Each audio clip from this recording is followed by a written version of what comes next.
All right, here we go. Welcome, Ramley and other NFL family. I'm Peo Time, and here I am excited to have Unger to the Max coming What in is, hot. what is up? By the way, even though I'm a Browns fan, don't worry, I got a little Rams. Oh, there you go. I do. There you go. There you go. Okay. Okay, that's cool. That's cool. I don't have it with me. At some point, someone gave me a Cleveland Browns mug long ago, and so okay, so there we were talking off. Let's start with this. But first off, Unger to the Max. It's awesome to be collaborating with you. I know this is a big game for the Rams, for the Browns coming up on Sunday, and we're going to talk into that here. We were talking off camera a little bit that both our teams started in Cleveland. Both of us have had OBJ. Both of us have had John Johnson. Both of us have had Baker Mayfield. And there's some link between our two teams. And so welcome, and I'm so glad that we can collab like this. I know. We're trying to go 3-1 against the NFC West this season, which would be a massive improvement because the last time we played the NFC West back in 2019, we went 0 for 4. You guys beat us, then the 49ers beat us, then the Seahawks beat us, and then the Cardinals beat us. Okay, and this year so far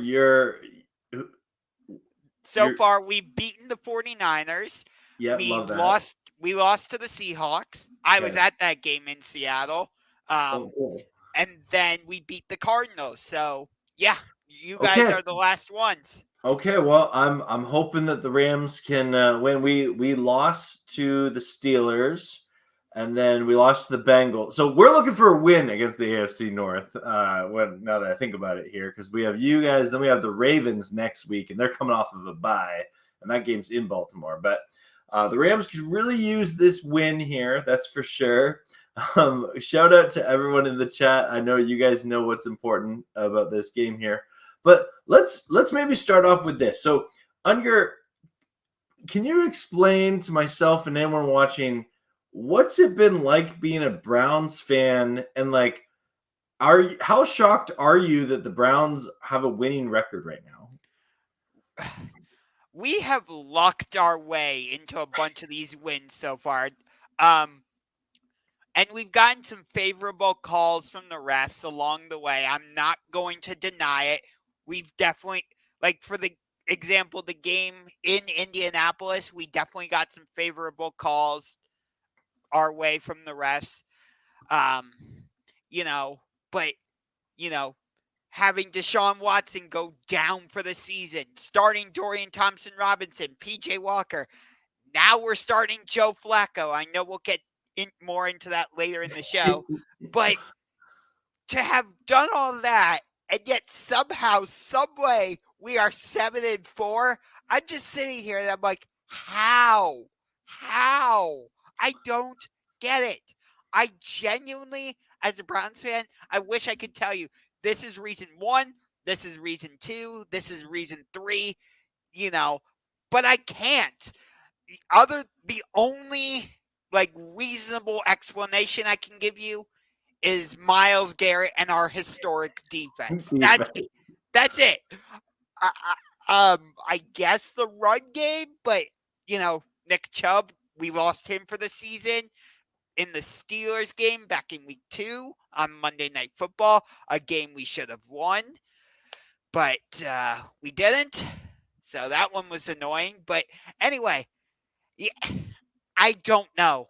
I genuinely don't know. I'm trying my best to give you a reasonable explanation. I'm trying.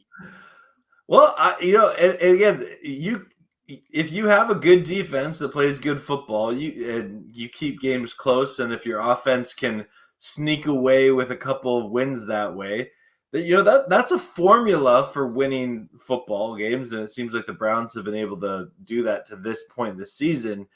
And let's talk about that. So the big news of the day: Joe Flacco coming And he comes to LA with the Browns. Did you watch his press conference today? They showed pieces of it on the news, but I did not watch his full press conference. No. It was pretty short. It was pretty short and sweet. But he talked about how he's glad to be back, thankful for the opportunity. Like pretty like respectful. Nothing like over the top or anything. But you can tell he is a guy who wants to keep playing football. Even I think he's like 40 years old. And he's got this opportunity with the Browns. I'm not. Here's my thing. I'm not on paper. I'm not afraid of Joe Flacco. However, the Rams have this thing that in weird games, it's a weird game, and so some of those weird games we get Baker Mayfield against the Raiders, and somehow we win that game. But then we'll get like other games where Nick Mullins is destroying and picking apart our defense. As a Browns fan, like, is Joe Flacco really the best option for you guys right now? Would you have liked to see them go another direction, or are you happy why Joe Flacco? I don't know. I guess he was the best quarterback available on the scrap pile. I mean, once Deshaun Watson went down for the rest of the season, you were kind of out of luck there, I suppose.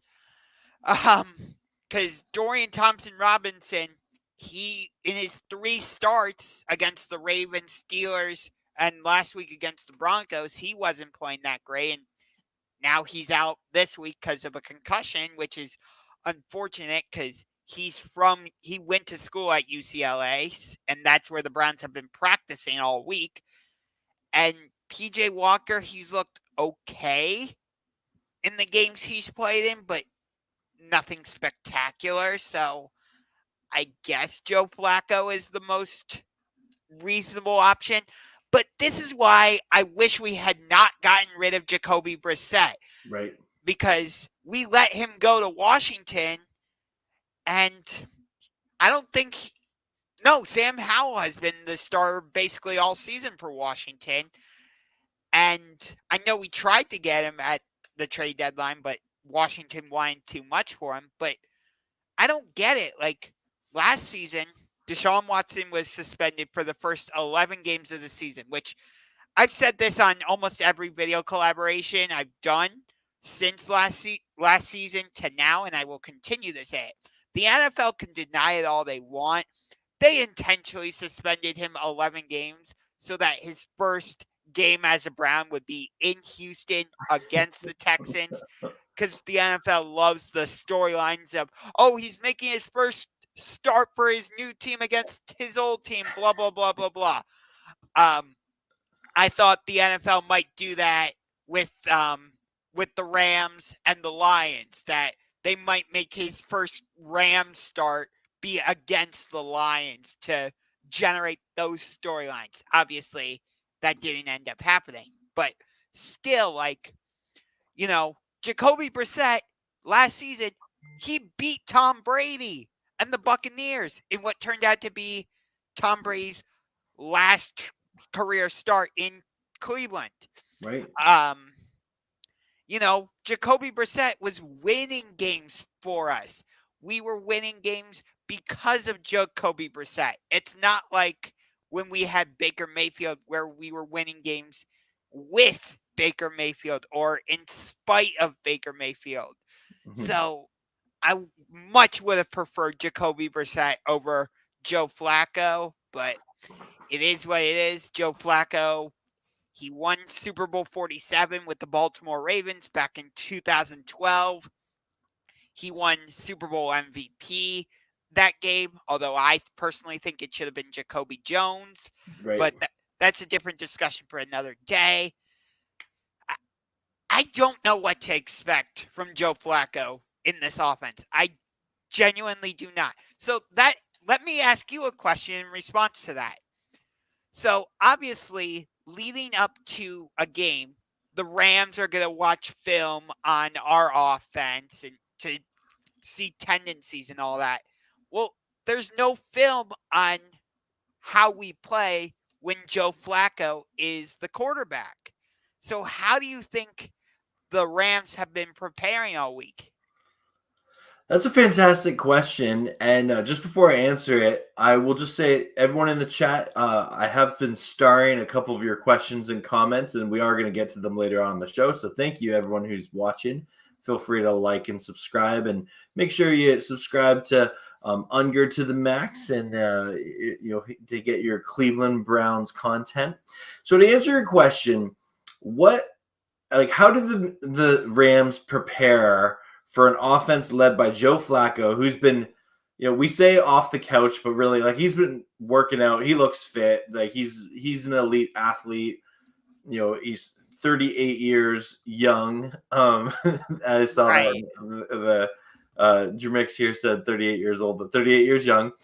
I heard that one of the reasons it made sense, and I think it was on the NFL Network today, they said that when Flacco was with the Broncos, the 1 year he was there, the offense that was ran that year is similar to the one that Stefanski runs, in terms of like termage and just like scheme. So like that makes sense. I don't know if you can go back.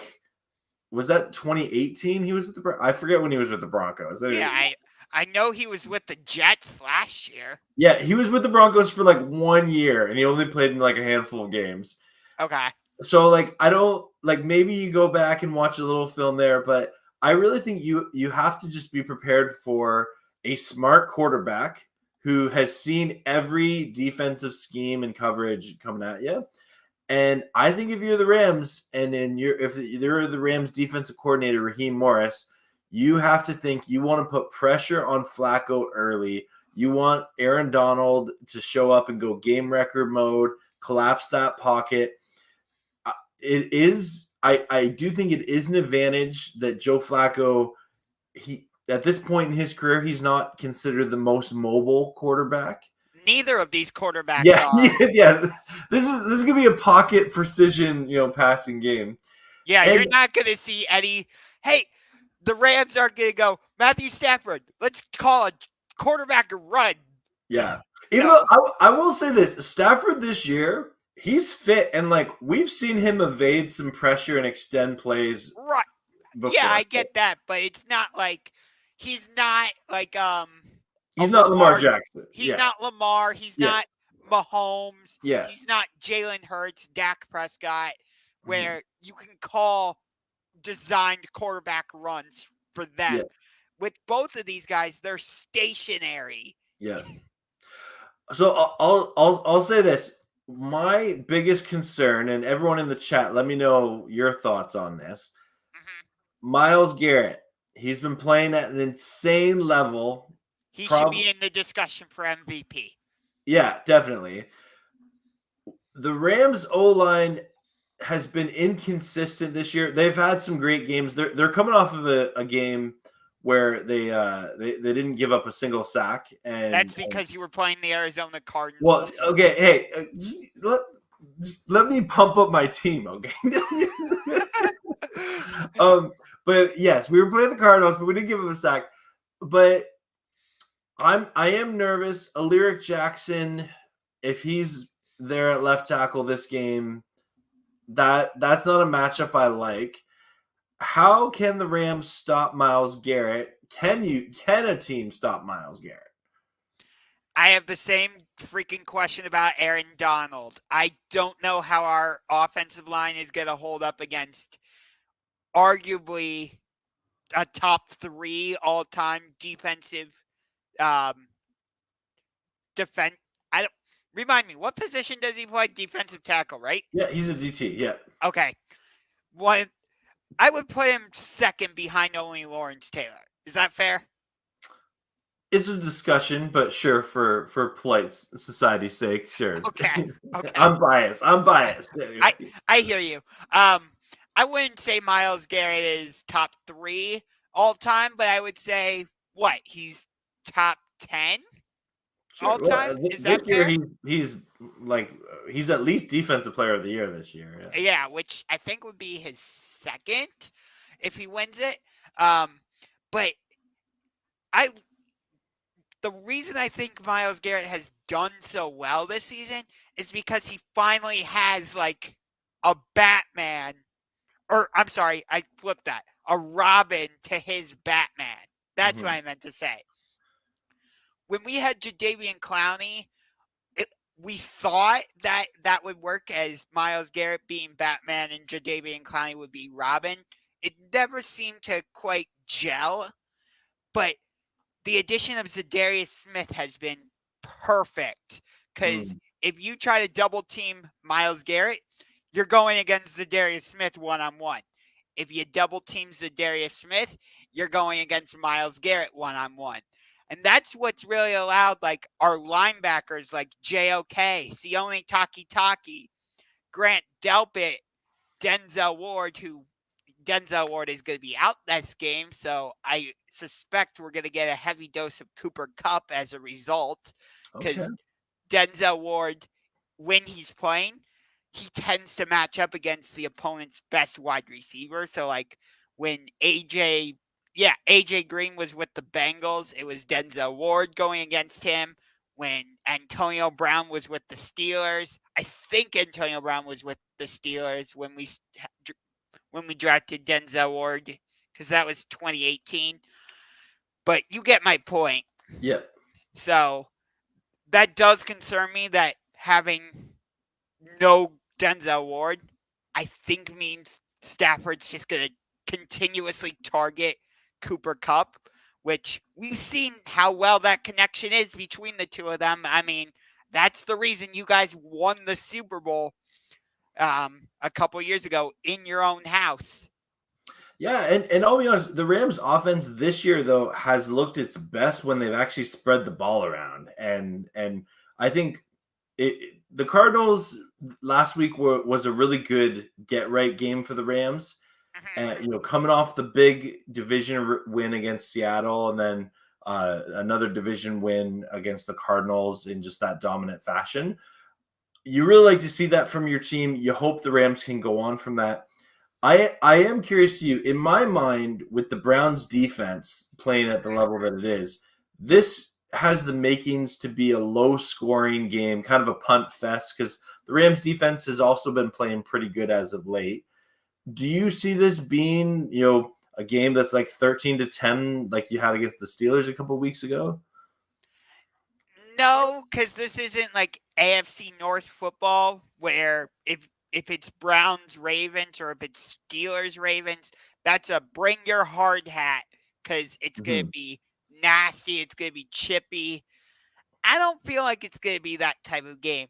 Although back in 2019, it ended up being 20-13 Rams because we had it right in at the end zone, and we had 4 opportunities at it, and we just kept throwing the ball every single time. I was at that game. I have the poster for it right here. That's so cool. That's the game where we inducted Clay Matthews, actually, Clay Matthews Sr. into the Ring of Honor, which is coincidental because Clay Matthews Jr. was with the Rams at that time. That's so crazy. Wow, I never knew that was a thing, huh? Yeah. But you guys that season were coming off of being in the Super Bowl where Belichick, I don't know how he solved your offense, but that guy's just a wizard and held you to 3 points. And You don't need to remind me. hey, I'll say this: you guys made up for it. The lack of scoring was made up for in Super Bowl 56. I enjoyed that Super Bowl. Didn't love the outcome because I was rooting for Cincinnati in that game. Um, it's because I don't like the way Kroenke took Okay. the Rams out of St. Louis and moved them to LA. That just really annoyed me and all that. So I plus, even though the Bengals are our divisional rival, I had actually chosen them from the start of the playoffs to get to the Super Bowl that season. So I wanted to continue riding that wave. Okay, okay, interesting. Well, let's maybe talk about it, and it is interesting the history of the Rams and the Browns and how there's some things kind of melted together there. The Rams did start in Cleveland, Yes. fun fact, and then moved to LA, then to St. Louis, then back to LA. And is there like any like in the city of Cleveland, like is that a thing where like there's still Ram fans kicking around from back in the day?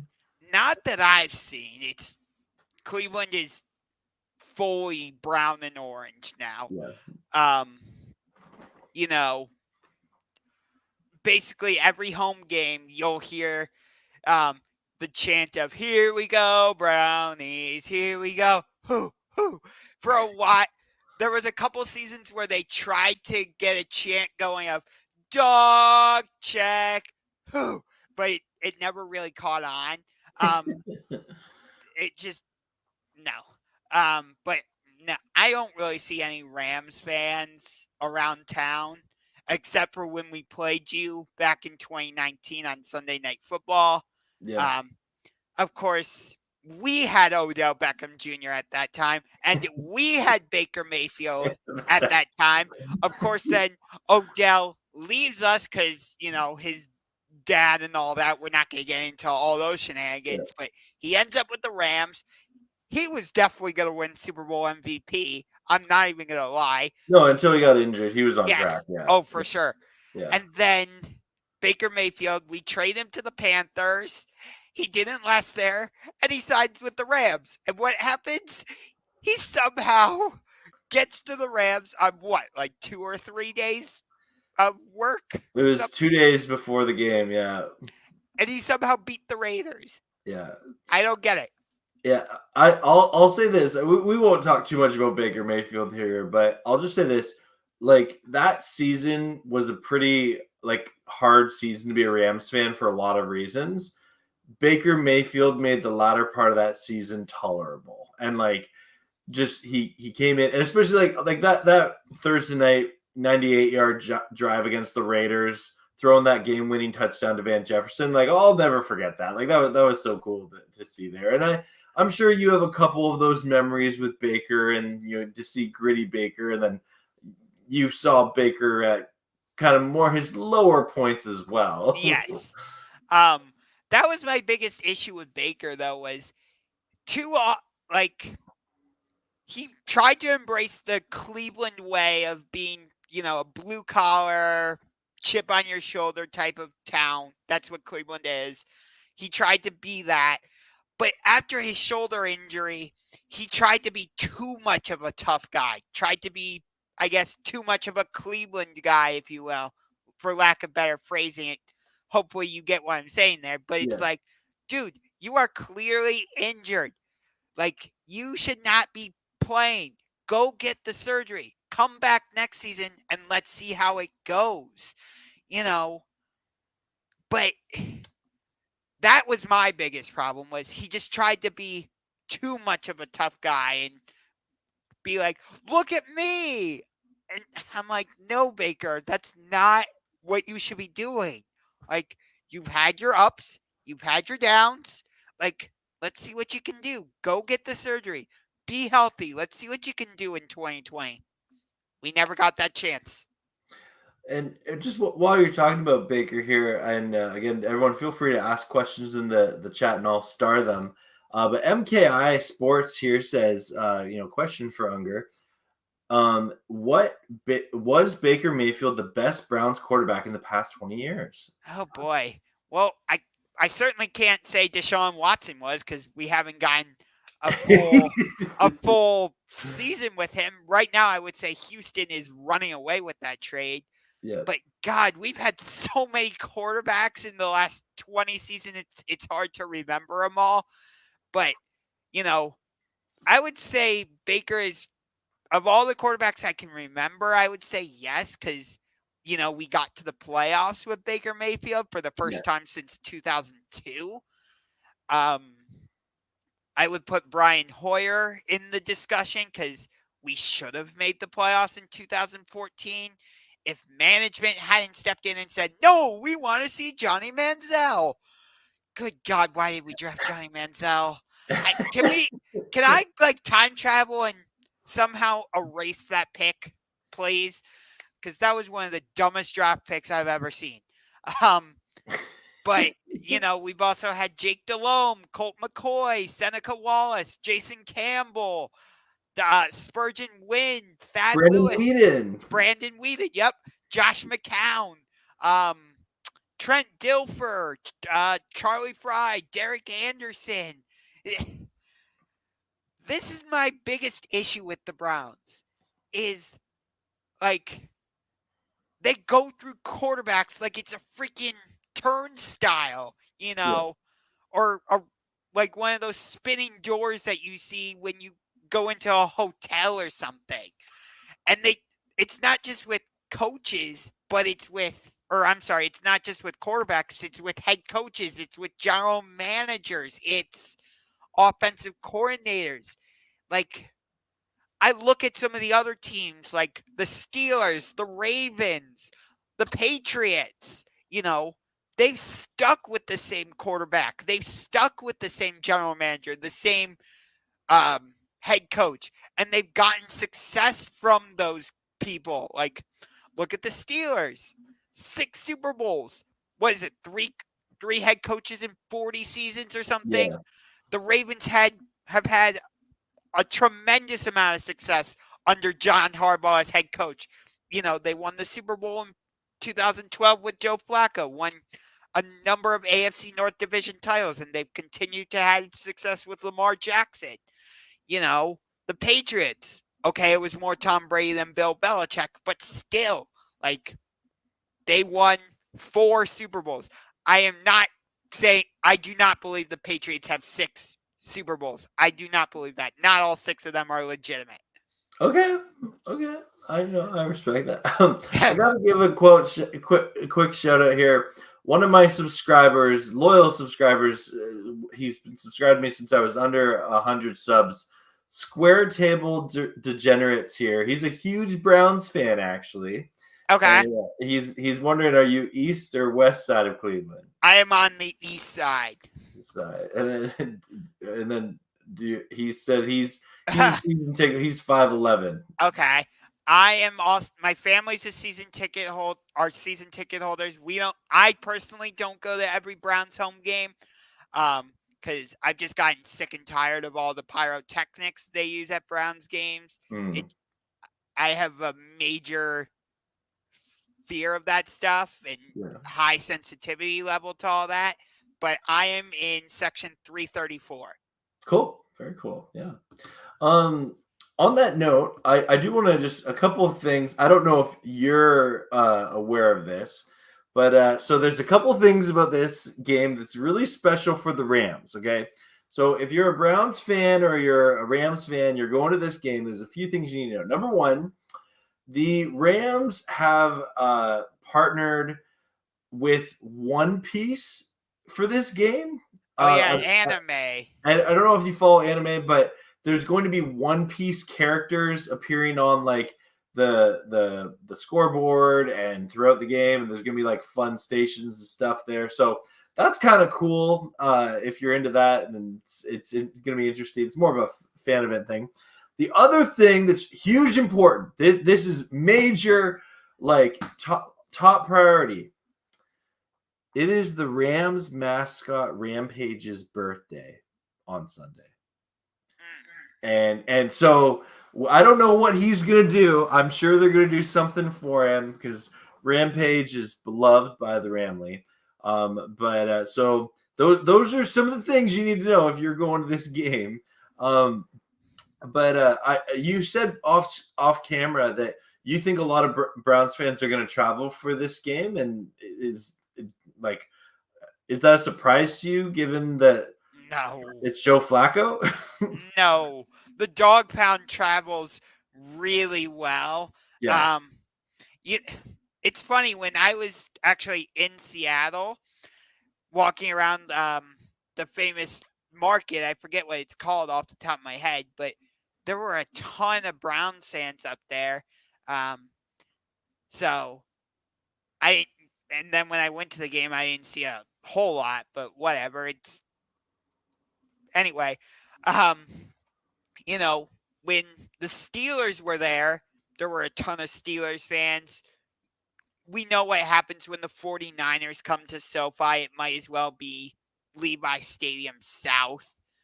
But yeah, I expected there to be a lot of Browns fans. I don't know if it'll be 50-50. I think there will be more Rams fans, but there's going to be a good number of Browns fans for sure. Yeah, I'll just say this, the hype with the Rams making a late season playoff push here, the Ramley is definitely coming alive. I'm seeing a lot of them, a lot of pictures at SoFi, a lot of pictures at away games. So Ram fans, I know we're a fandom that often gets, disrespected by a lot of other fan bases, mainly the Niners faithful, but the Ramley is definitely awake and well aware that our team is in this playoff hunt here. I've seen this comment a couple times here from Grandizer. I want to bring it up here and get your reaction. And thank you, Grandizer12, for always coming in with these great fun facts. The Los Angeles Rams and Cleveland Browns history have played 24 times, including 3 postseason games, with the Browns winning 11 games and the Rams winning 13 games. Rams lead the series 13-11. So, we're saying, because last time was 2019, and then I guess it would have been 2015 before that, right? Yes, when the Rams were still in St. Louis. Right. Yes. Okay. Yeah. So yeah, not a common foe. For sure, it's normally once every 4 years, unless they meet in the Super Bowl or the new Week 17 structure game, if that ever works out. Right. Although we host the Jets for Week 17. Our extra game is against the Bears, and that's coming in Week 15. Yeah. Okay. Question here for you is, what made you a Browns fan? Just growing up in Cleveland, whole family are Browns fans, so kind of just born into it. Nice. What about you? What made you a Rams fan?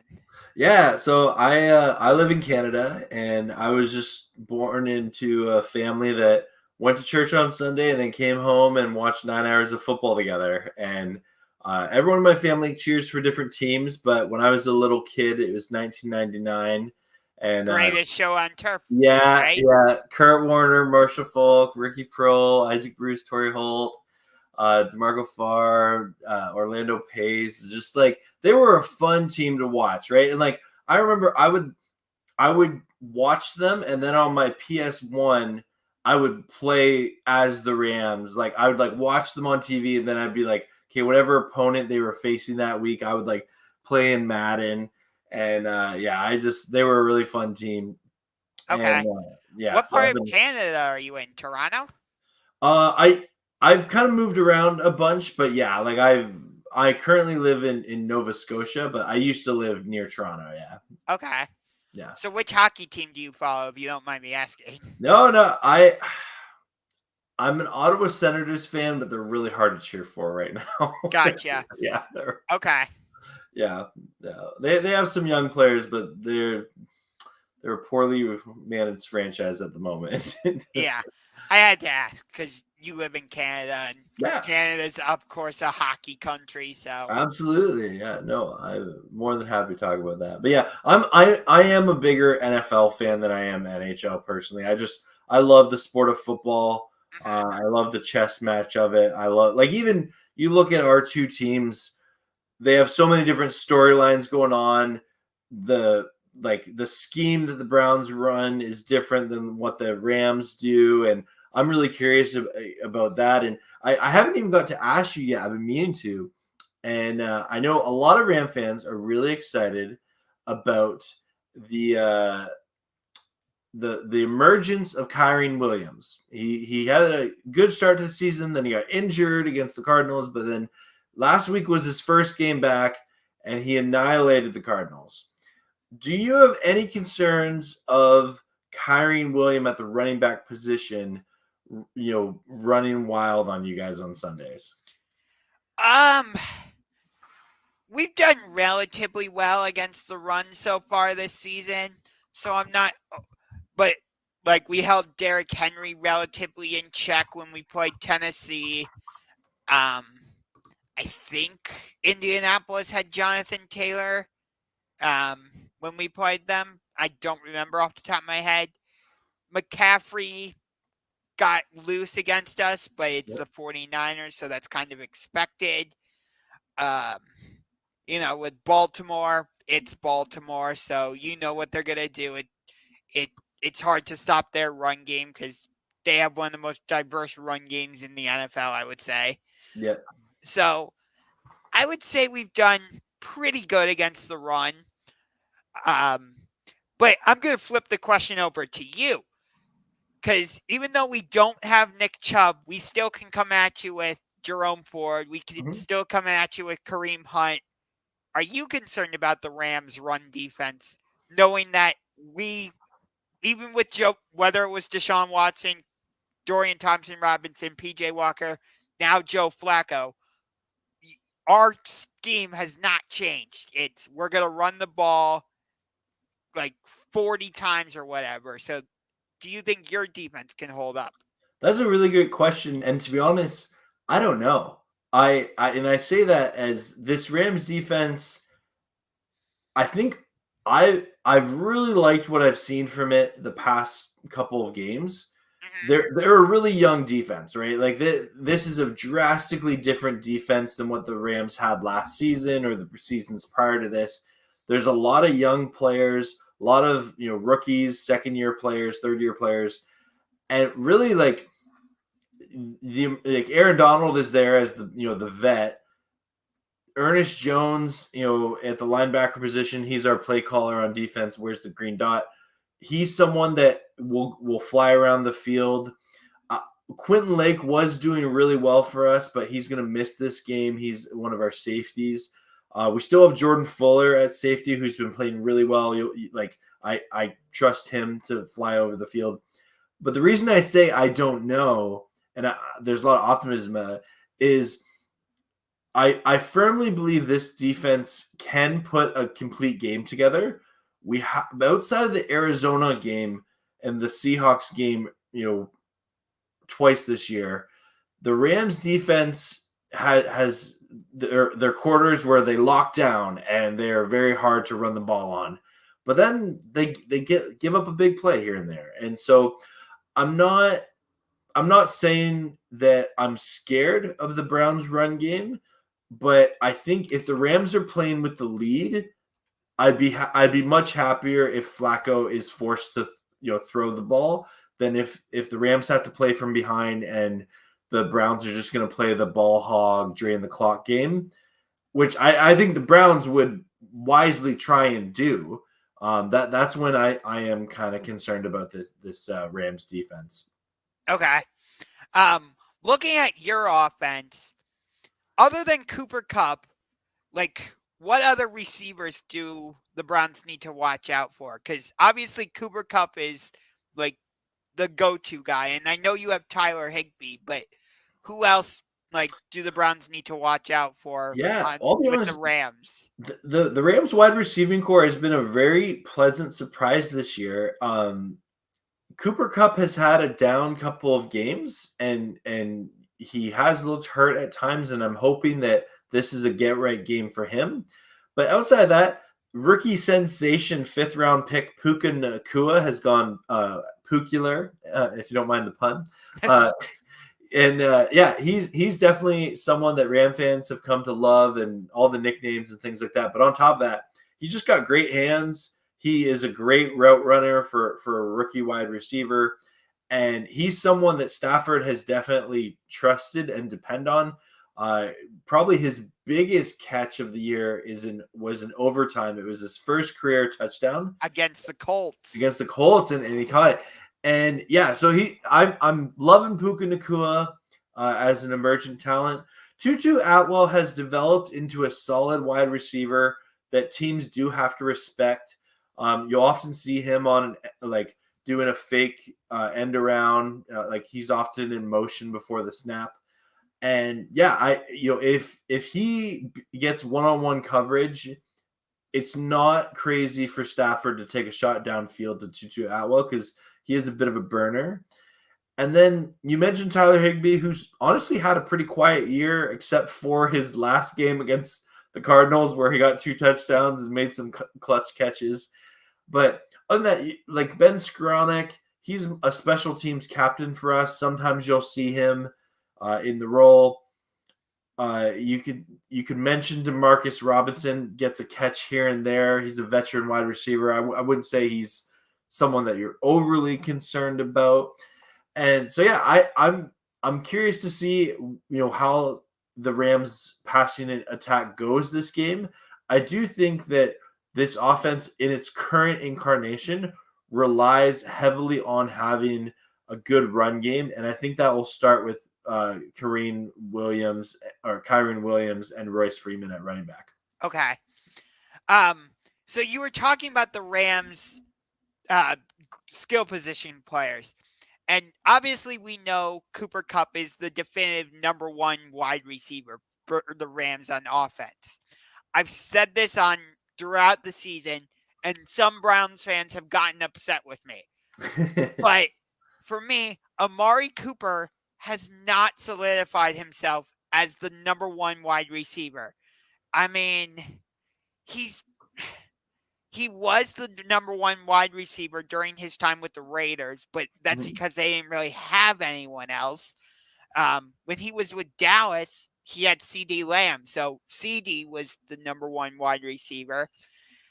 And with us, he's kind of become the number 1 wide receiver, but I haven't seen enough consistency from him to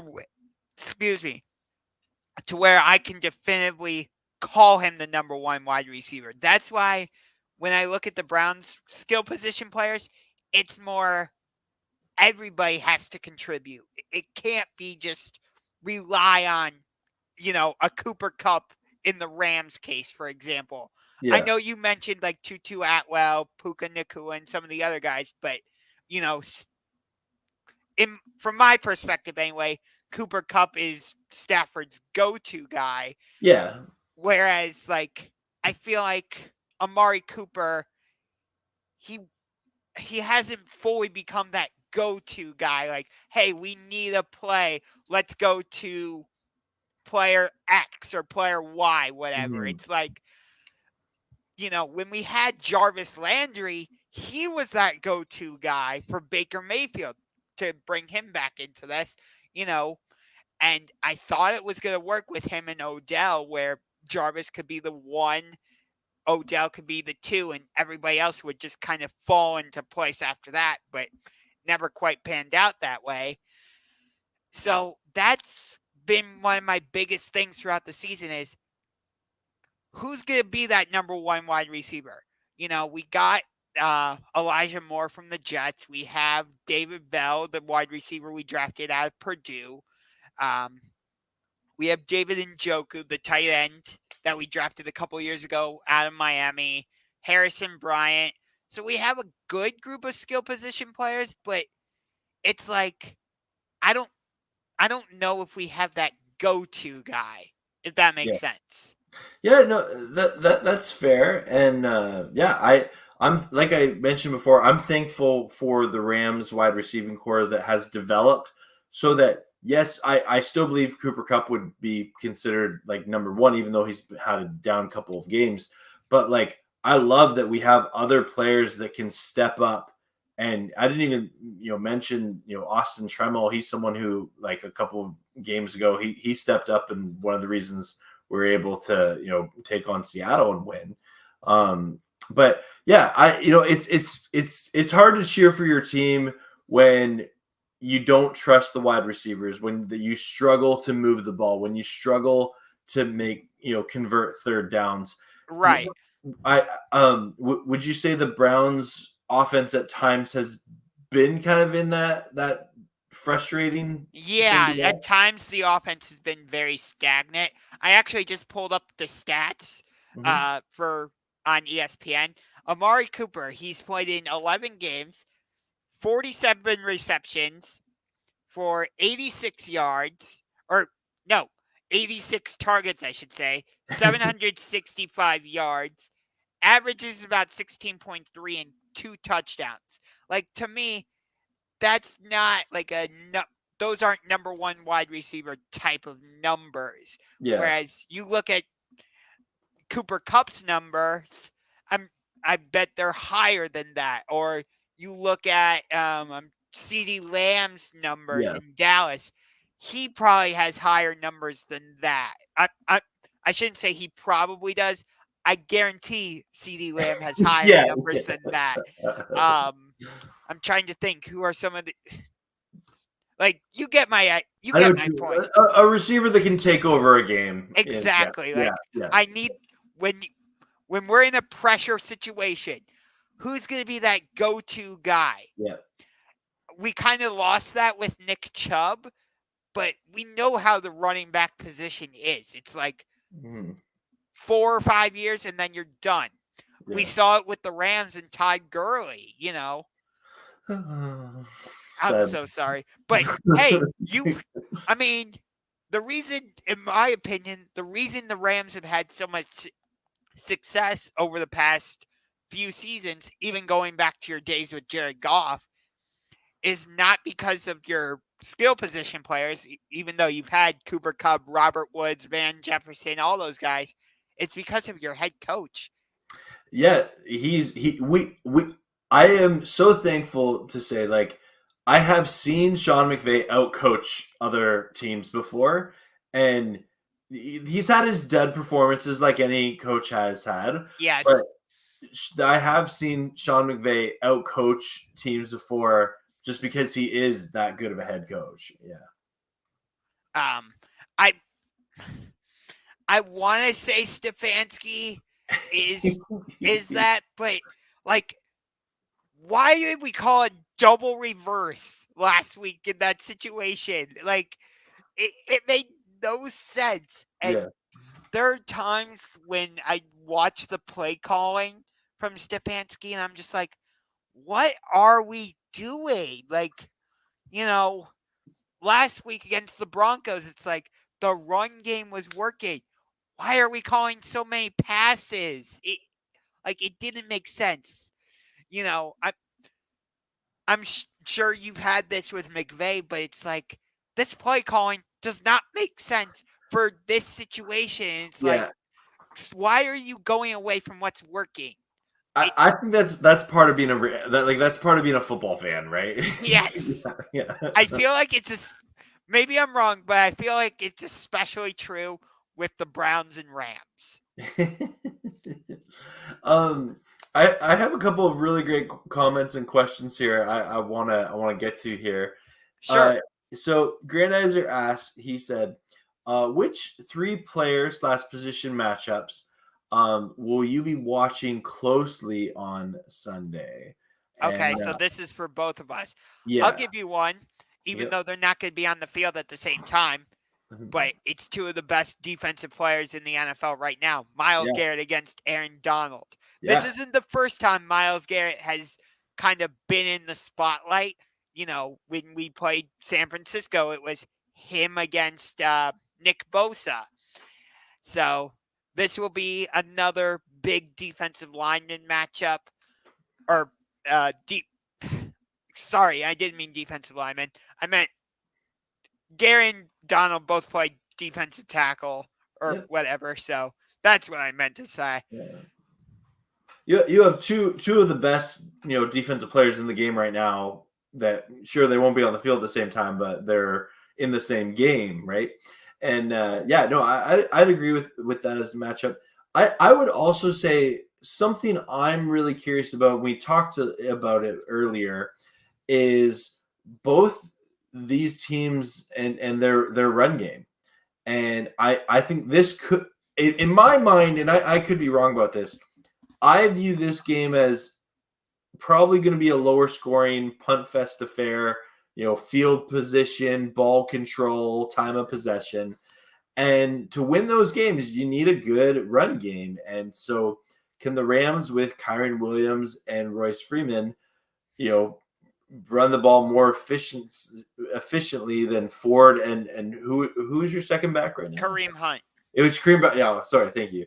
Yeah, Kareem Hunt. So I think that's kind of an interesting matchup right there. You have running backs who have been productive this year, and let's keep that going. Yeah. By the way, Pac-12 championship is on. Washington is up 17-3 against Oregon right now. Okay, cool.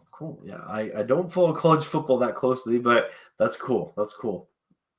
Yeah. You got one more matchup for this you're looking forward to? I'm actually gonna gonna go to the other side.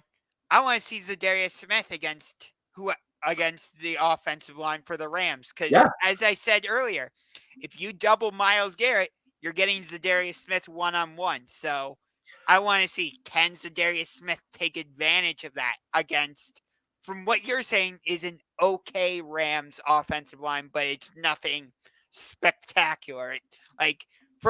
It's middle of the road. Yeah. So it can be hacked, basically. Yeah. Okay. Yeah. And I would echo that on the Rams side of if Smith is Garrett's Robin to his Batman, I would say Byron Young is the Rams Robin to Aaron Donald's Batman. And I'd love to see how Byron Young can do in this game. Mm-hmm. That's fair, because we're without Jack Conklin. He's been out for the season. Yeah. Jedrick Wills, I don't know what's going on with him. He hasn't played great for us on the offensive line, and I think one of our other tackles is DeJuan Jones. He's a rookie. So we'll see how he holds up, especially if he's going against Aaron Donald. Oh boy. Yeah. The next question here from Grandizer is saying, which 2023 Browns and Rams rookies have impressed you the most, if any have impressed you? Yeah, I'm curious. Has the Browns draft class been pretty good this year? Because the Browns were drafting so late in the draft, it's hard to remember all who they drafted. Mm-hmm. I know Dorian Thompson-Robinson was a rookie that we drafted out of UCLA. I would say D+ at best for him so far, because his first start, he didn't know he was starting against the Ravens until Saturday night or Sunday morning. That was a whole saga, and he played like shit in that game. He played okay in the Steelers game, and then he got concussed in the Broncos game, so I don't feel like it's fair for me to give him a grade on that game. But yeah, I'm trying to remember some of the other Browns rookies. I don't remember many of them, actually. Because I guess you're still recovering from the Watson trade, from giving up all those picks. Yeah, exactly. I've just gotten used to the Rams drafting late in the draft. So the Rams drafted 14 players last draft. By the way, I was right. DeJuan Jones is a rookie this season. He's played okay. Oh, there you go. Okay, cool. Okay, I'll take 2. And I forgot about Cedric Tillman. Okay, there you go. There's 3. Okay, cool. Okay. Yeah. You can see how well they played. I don't remember any of them. No, and that's the way it works in the NFL, right? Thank you, Google. Yeah. For the Rams, Byron Young, I mentioned, rookie pass rusher who's really starting to come into his own. Puka Nacua has been lights out, but I'm actually going to say the Rams rookie that's impressed me the most, even though there's been many impressive rookies for the Rams this year, is our left guard Steve Avila.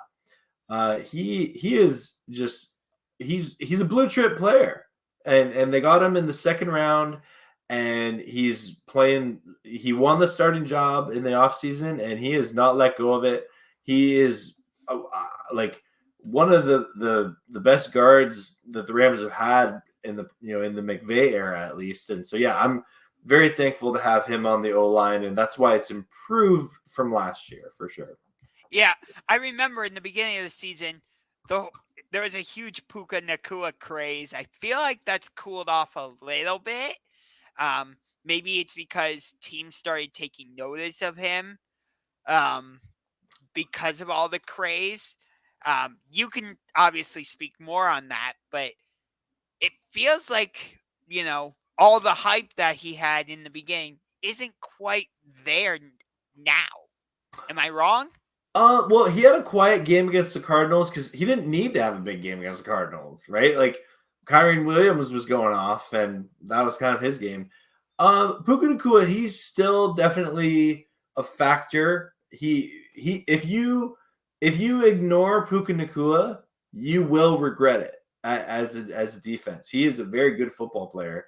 Right, And I understand that. I'm yeah, obviously not trying to dismiss no, no. him or anything like I that. think he had a lot. You're right though. Like I think he had a lot of hype at the beginning of the year because he's still on a record-setting pace for a rookie wide receiver. He's almost at 1,000 yards. I forget the exact amount. Like he's at like 900 and some right now.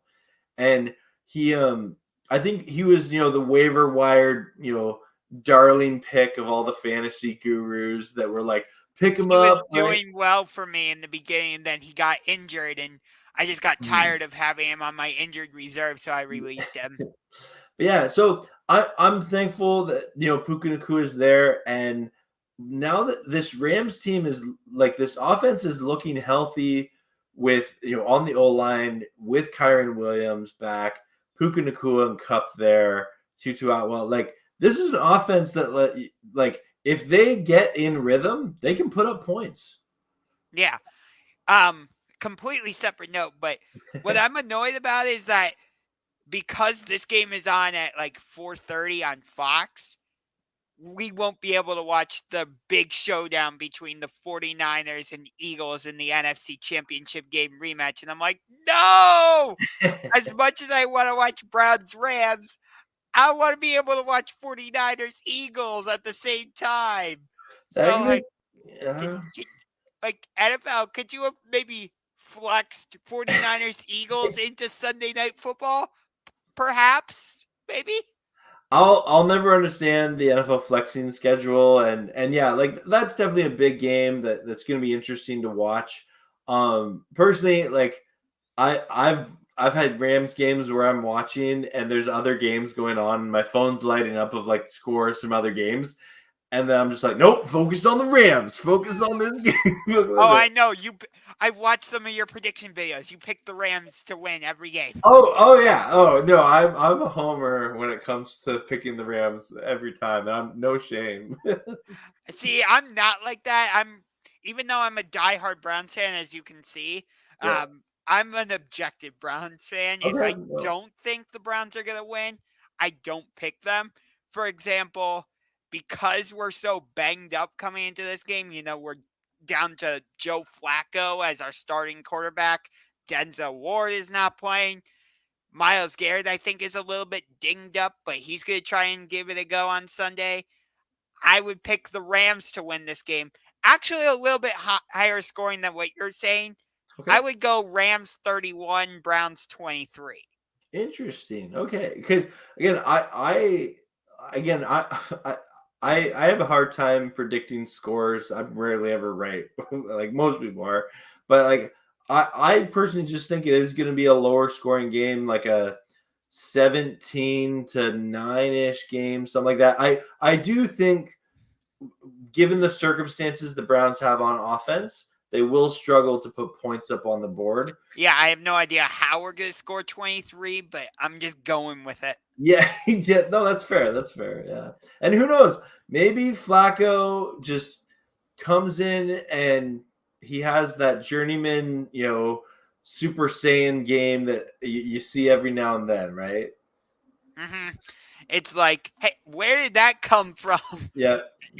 Yeah. Well, we had that with Baker Mayfield last year, right? You did. Yeah. And now somehow Baker has the Buccaneers in position to possibly make the playoffs this season. How? Right? I have no idea. Yeah. But I have do to you ask. think? Okay, go ahead. we're both being played. You ask your question first. Okay, so let's say the Rams win this game and get to 6-6. Yeah. Do you think there is a realistic path for them to get into the postseason? Yeah. Oh yeah. Yeah. Like we actually like if they win this game, then they're 6-6. Seattle's 6-6, and the Rams swept them, so they have the tiebreaker. So it'll depend on like the Seahawks would fall out and the Rams would move up. The Packers play the Chiefs, and so right now the Rams are the 9th seed, Packers 8th seed, and then the Seahawks are the 7th seed. So And Vikings are the 6th seed? yes, Vikings are the 6th seed. Yeah. Despite that horrible Monday Night Football game. Oh Oh, God, that was I can't pathetic. believe I watched that. Same. I Yeah. I wish I could get those 3 hours back. Yeah, I don't know why we do that to ourselves as football fans. Yeah, so I absolutely believe the Rams have a pathway here. They play the Ravens next week, but then they have a short week and they play the Saints, and then they play the Commanders, and then the Giants, and then they end the year against the Niners. The Niners could be resting players the final week of the year. So I don't know. I think there is absolutely a path for them to be in the NFC. And I think if the Rams can keep playing good football, they rightfully deserved it. They've been in a lot of their games, even against good teams. A couple of plays go differently, and they beat the Eagles this year. And a couple of plays go different in our first game against the Niners. That game was closer than what people think as well. So hey, a couple of plays go differently, you would have beaten the Steelers too. True. Yeah, exactly. So yeah, I'm excited for the Rams. For a year that has been kind of deemed a bit of a reload, a develop talent kind of year. And they fixed their cap situation, which I'm really excited about. So like next offseason, I expect the Rams to make some moves. Okay. I don't know if we'll be able to make moves because, Yeah. of certain albatross contract where where the money is fully guaranteed. I don't know. I think it's like $230 million for a quarterback who has not been able to stay on the field for a full season. I don't know. I don't know. I have to ask. So and again, like, what were your thoughts when the Browns made the trade first of all for Watson, and then like, what's it like? Are you at the point now where like you want to see some way they move on from him? Like, I wasn't overly thrilled when we made the move for Deshaun Watson, given all of his off the field, what's the word? Drama, shenanigans, baggage, whatever. Yeah. And so far, I would say we have not gotten our bang for our buck. Like I said, I think Houston is running away with that trade. I would say so far the Texans have fleeced us. But I don't know if you can move off of it because who's going to take that contract if you try to trade for him? I guess like a desperate team, maybe like perhaps the New York Giants if they want to move on from Daniel Jones, for example. But like, I don't know what type of return we would get for Deshaun Watson at this point. Nowhere near what we had to give up. Before you ask your question, you guys have Stetson Bennett as your backup quarterback. We know the type of success he had at the University of Georgia. Do you think it'll be like another like year or two before we see him really playing with the Rams, or do you think he's gonna like start playing soon? So he's actually not our backup right now. Okay. He has some off the field stuff. It's speculated that he's in rehab for alcohol. Oh, okay. And so definitely he played in the preseason and he looked pretty good. And so it's sort of one of those things that you're wishing him the best for what he's going through. But yeah, the Rams, we did have Brett Rippon, and that was horrible. He had to start because Stafford was injured against the Packers. That was just the worst. So no, the Rams actually signed just before their bye week Carson Wentz, and I'm so so sorry. I don't know. Like he can't be worse than what Rippon was. So we got Carson Wentz as our backup. I hope to never see him like we saw him against the Cardinals because the Rams, the game was well in hand and Wentz went in. And I hope that's the only circumstance that I ever see Carson Wentz. Basically, what I'm asking you is like, once Stafford's time is up, Right. like, what do you think the Rams' backup plan is? Or like, do you think the Rams need to draft their next quarterback now? That's a great question. And so in regards to Stetson Bennett specifically, I think there is a world out there where he develops into a starting caliber quarterback. It's hard to tell because like he hasn't been with the team right now, right? Okay. I thought he was still on the roster. That's why I was asking hey, about him. No, unless you follow the Rams, no one really would know, right? But yeah, I would be okay if he came back and developed into a good quarterback. That being said, I don't think it's crazy to think the Rams draft a quarterback again next year to continue to develop. I think I personally think Stafford has at least 2 more years after this with the Rams. Mhm. I've heard other people speculate like he should retire or something, and I hear those those takes, and I think they're valid, especially whenever Stafford's injured, just because like he's got kids, he's got a wife, right? He's accomplished so much, but he's 20 touchdowns away from passing Eli Manning on the all-time touchdown passing list. So that'd be cool to see him do it. He's got a couple things that Stafford can still accomplish in his career.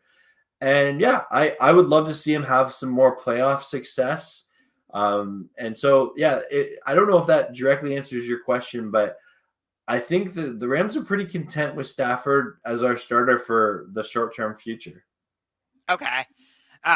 Because you always have to think about like the long-term future at the same Yeah. time. Because like Stafford's not going to be around. I would say, based on what I've seen of him, he's probably got 3 or 4 more years in him, I would say. Yeah.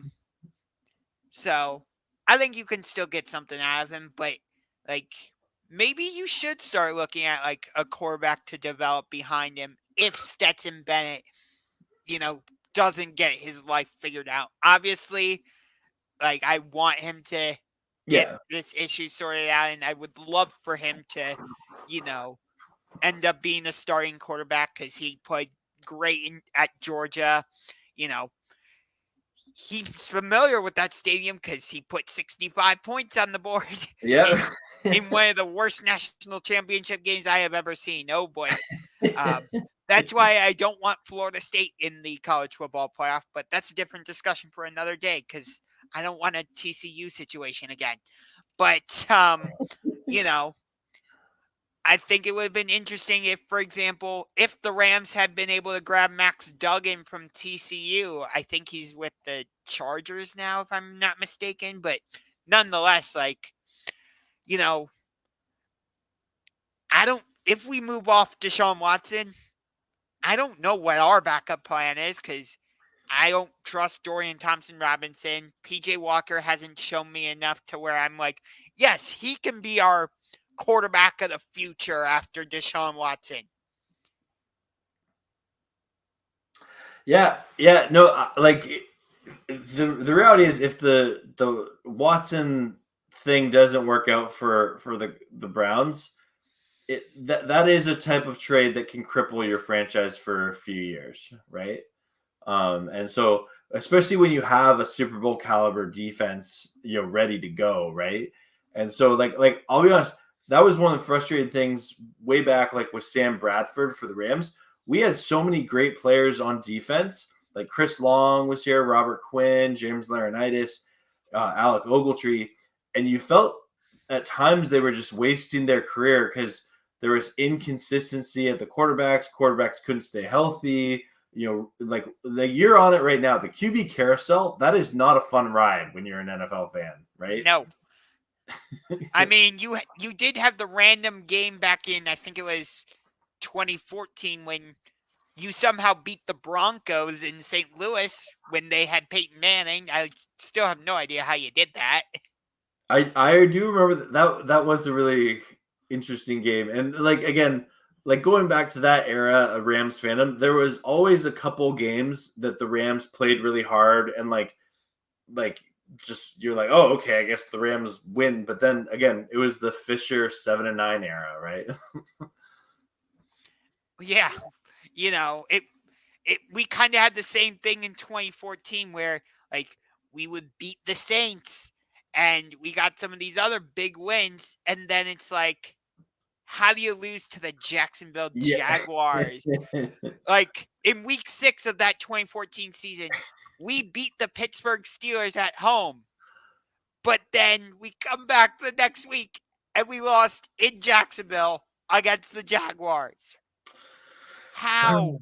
Or we had the game late in the season against the Indianapolis Colts where Andrew Luck led the Colts on a huge comeback and they came back to win, and that pretty much dashed our playoff hopes. Or, when Kyle Orton was the Bills quarterback and he beat us. Let me go back to the divisional round against Kansas City. Dan Sorensen should have been called for targeting. I will never let that go. Sorry, I'm venting a little bit. No, be free. Because I know this is your show. But that should have been targeting. And that I don't know why the ball went into the end zone. It's a touchback and it's now Kansas City ball. What? No. And I remember that was Rashard Higgins who was involved in that play. Which I don't know what he's become now, but for some reason going into that Chiefs game, I was just like, this feels like a Rashard Higgins type of game. Like, because I just felt like Jarvis was still with us, but for some reason I'm just like, this feels like a Rashad Higgins type of game.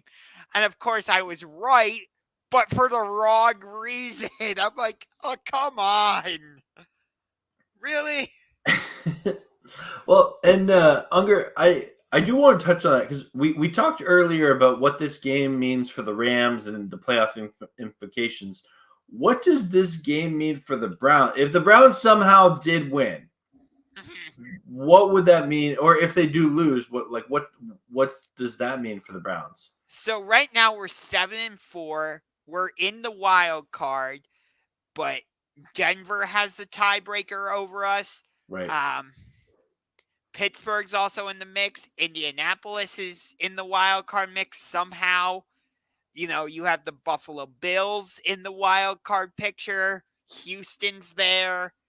Couple other teams. So if we win, we continue to stay in that wild card race and maybe close the gap on the Steelers. But if we lose and fall to 7-5, it puts us kind of in a similar situation to what you were saying with the Rams, where it's like, oh, I don't know if we can stay in this wild card position. I don't know.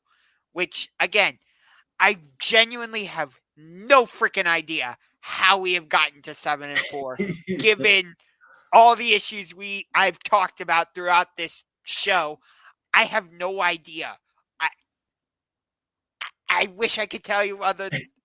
Basically, I'll just say it's because of our defense and some lucky ref calls. That's it. So what about this? So like again, Grandizer, thank you again for putting this schedule up here. So like you've already said you're thinking they're going to lose to the Rams. Do you think they somehow beat the Jags? Nope. Okay, so then Bears. Yes, I think the Browns are only going to win 2 or 3 more games this season. Those games are the Bears, the Jets, and the Bengals. That's Okay. it. I do not think we're going to beat the Rams this week. I don't think we're going to beat the Jaguars next week. I don't think we're going to beat the Houston Texans in week 16. Yeah. Okay, so let's hypothetically, that's still 3 wins, so that would get you to 10-7 on the year. Correct. Like there's a scenario where you make the wild card at 10-7, right? Yeah, 10-7.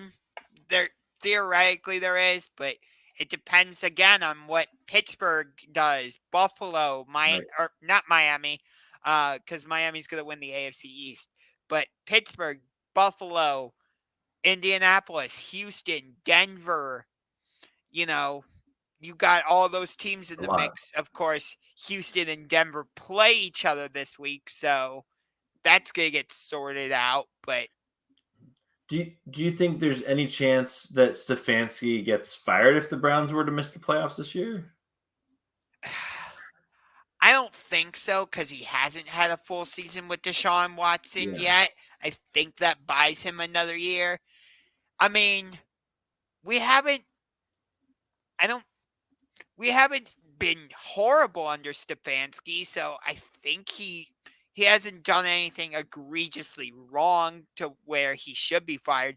He hasn't been like Hugh Jackson where we went 1-31 with him as our head coach or something, and we had a freaking parade when we had the perfect season of I don't know 0-16. Is Kevin Stefanski the best Browns head coach since the team's rebirth in 1999? Being that like he was the coach that got us to the playoffs for the first time since 2002. Yeah.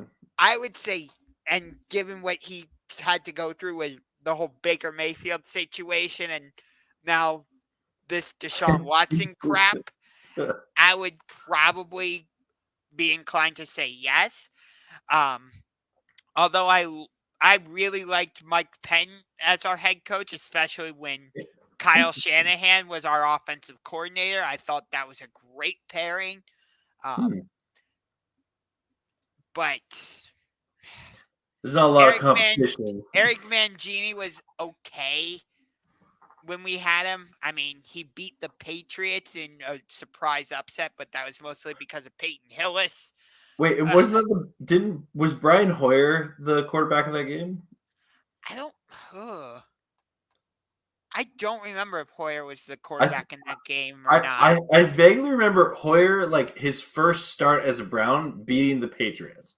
Oh, but either way, like throughout our history, it's weird. We get these like big wins, like we beat the Giants on Monday Night Football in Cleveland.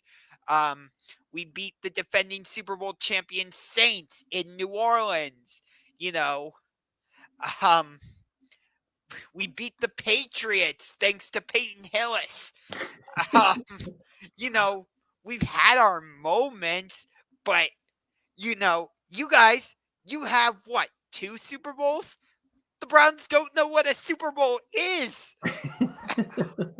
Like the Browns watch these other teams go to the Super Bowl and they're like, huh? What is that thing? Oh, you win that if you're the last team standing? The Rams are over here like, yeah. Yep. Yeah, we've done that. I got one more question here from Grandizer. Saying you mentioned Peyton Hillis, and he said, "Who is your favorite Cleveland Browns player, one on offense and defense of all time? Is Peyton Hillis in the conversation for you? Like that yes, 1 year?" Peyton Hillis is definitely in the conversation. Wow. Josh Gordon, before he had all of his issues, he was definitely in the conversation. Josh Cribbs. Oh, Josh Cribbs was such a fun player. Yeah. Joe Thomas. Right. Just got inducted into the Hall of Fame. I personally cannot say Jim Brown because I was not around to see him. Right. So I that's not fair. Yeah. I can't say Bernie Kosar because, again, I wasn't around to see him because I was a late 90s kid. So, Yep. I haven't had a lot to choose from. Defensively, I got to go with Myles Garrett. Although Joe Hayden is also in the discussion for sure. Because he made some awesome plays. Joe Hayden, kind of going back to the whole Denzel Ward thing, I was saying earlier how it was Denzel who would go against like the who goes against the team's best wide receiver. Joe Hayden was the same way. When Cincinnati was in town, Joe Hayden was going against A.J. Green. When Pittsburgh was in town, Joe Hayden was going against Antonio Brown. Baltimore never really had like a big-time wide receiver like that, except for when they had Anquan Bolden and Steve Smith Sr. So Hayden would go against the two of them. But, I think that's a fair comparison between Joe Hayden and Denzel Ward. Okay, fair enough. Well, this has been a lot of fun. Do you have any questions for me to kind of finish up? I know we've been going an hour and 20 minutes. It did not feel like it. It's been a lot of fun. Oh, I know. That's why I love these video collaborations because, like, I want to be able to get you an opponent's perspective on what we are as a team, and I want to be able to give you my perspective on our opponent, whether that's the Rams, the Seahawks, Giants when we play them next season, whoever, And I like to hear your perspective about what you see from us and where you think the Rams have advantages and where you think the Rams might be at a disadvantage type of thing. I really do think, like, on paper, because Joe Flacco is your starting quarterback, the Rams should win this game. That's why they're currently favored to. Yep, they're a 4-point favorite according to ESPN from what I saw. Yeah, my concern is if the Rams don't show up and they right now their margin for error is not as great as some other teams in the NFL right now. And that would be my concern. If the Rams come out flat and the Browns, get ahead in this game, I'll be on the edge of my seat the whole time. Makes sense. Mm-hmm. Grant, he's been saying this. I have no clue what he means by this. Maybe you do. I don't even know. Explanation. Ask Unger to the back. Oh, yes, I know exactly what he's talking about. Yes, this is I've been saying this. So there's a player on our defense, Sione Taki, and for some reason, I don't know what it is, but because of his last name, I like to say Taki Taco. Oh. Whenever he makes some type of play, I just like to yell, Taki Taco! Oh.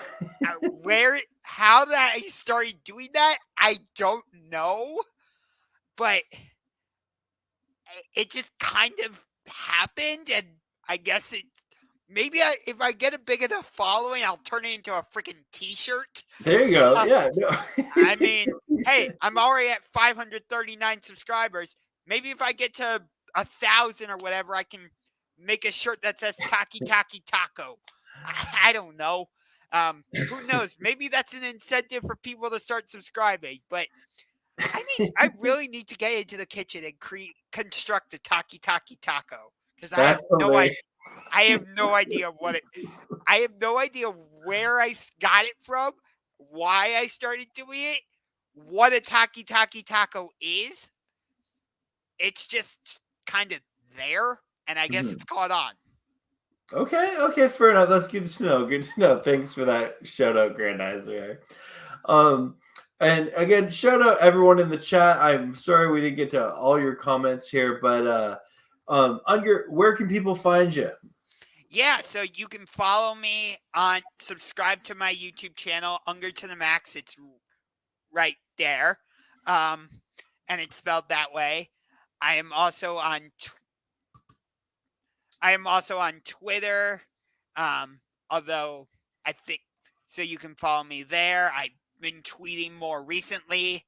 I do have a Substack where I send out a weekly newsletter going over some of the big stories. So I Cool. can put a link to that in the description for this video on my version of the live stream. Payo, I can send you a link For sure. if I'll you put it want in to there, put a link to that in the description or whatever. Yeah. Okay, cool. All right, we'll answer one final question here from Excalibur. Well, I know we've been going score predictions to the point. I'm personally sticking with. I think it's a lower scoring game. I think it's gonna be a 17-9 game for the Rams. That's my score prediction. Okay. By the way, I love the name Excalibur because whenever I hear that, I think of All Elite Wrestling commentator Excalibur. So I don't know if that's where you got the name from, but I just wanted to shout that out. But I am going to go with, as much as I would love to pick the Browns in this game, like I said, if I don't think the Browns are going to win, then I'm not going to pick them.